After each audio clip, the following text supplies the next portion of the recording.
Hello hi welcome to one pot wonders. இன்றைக்கி ஒரு சூப்பரான ரெசிபி பார்க்க போகிறோம். Chicken pepper fry, butter chicken. So எப்படி பண்ணுறது நம்ம பார்க்கலாம். இதுக்கு ஒரு 400 கிராம்ஸ் சிக்கனை நல்லா வாஷ் பண்ணி ஒரு குக்கரில் போட்டிருக்கேன். இது கூடவே ஒரு டேபிள் ஸ்பூன்னு இஞ்சி பூண்டு பேஸ்ட்டு, 1/4 டீஸ்பூன் மஞ்சள் தூள், இது நல்லா ஆட் பண்ணி மிக்ஸ் பண்ணிக்கலாம்.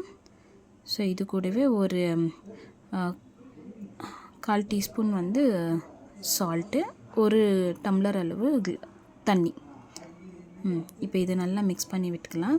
இது 2-3 விசில் நம்ம விட்டுடலாம். ஸோ இப்போ நம்ம பெப்பர் பவுடர் பண்ண போகிறோம். இதுக்கு தேவையான பொருட்கள் பெப்பர் 1 டேபிள் ஸ்பூனு, சீரகம் 1 டேபிள் ஸ்பூனு, சோம்பு 1 டேபிள் ஸ்பூனு, 1 டேபிள் ஸ்பூன் தனியா.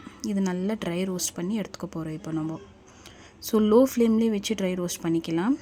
ஸோ இதுக்கு இப்போ நல்லா ட்ரை ரோஸ்ட் ஆனோன்னா ஒரு கைப்பிடி அளவு கருவேப்பிலை, 4-5 காஞ்ச மிளகாய், இதுவும் நல்லா ரோஸ்ட் பண்ணி எடுத்துக்கலாம். ஸோ சிம்மிலே வச்சு ரோஸ்ட் பண்ணால் அந்த பர்னிங் ஸ்மெல் வராது நம்மளுக்கு. ஸோ இது நல்லா ரோஸ்ட் ஆகிடுச்சு. இது ஒரு பிளேட்டில் நான் ட்ரான்ஸ்ஃபர் பண்ணிக்கிறேன். இப்போது கொஞ்சம் நல்லா ஆற விடுறேன், சில்லுன்னு ஆகட்டும். ஸோ பை த டைம் பாருங்கள், இந்த சிக்கன் நல்லா குக் ஆகிடுச்சு.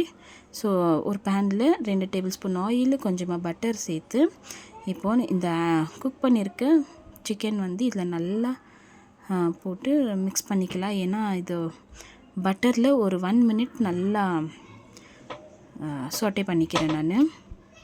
நல்லா சாட்டே பண்ணிக்கின்னு இப்போ நம்ம அரைச்சி வச்ச பவுடர் மசாலா இருக்கு இல்லையா, அது கொஞ்சம் கொஞ்சமாக நம்ம சேர்த்து ஆட் பண்ணிக்கலாம். ஃபஸ்ட்டு 1 டேபிள் ஸ்பூன் நான் ஆட் பண்ணிக்கிறேன். நல்லா மிக்ஸ் பண்ணிக்கின்னு இன்னும் எவ்வளோ தேவையோ நம்மளுக்கு காரத்துக்கு ஏற்ற மாதிரி மசாலா. ஸோ பாருங்கள், நான் ஒரு 2-3 டேபிள் ஸ்பூன் ஆட் பண்ணேன். இது இந்த மாதிரி கன்சிஸ்டன்சியில் வரும்.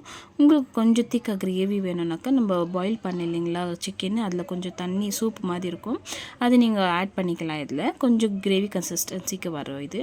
ஸோ இது ஒயிட் ரைஸ்க்கு, ரசம்க்கெல்லாம் சூப்பரான சைட் டிஷ்ஷு. நீங்களும் வீட்டில் ட்ரை பண்ணி பாருங்கள். பிடிச்சிருந்தா ஒரு லைக் கொடுங்க.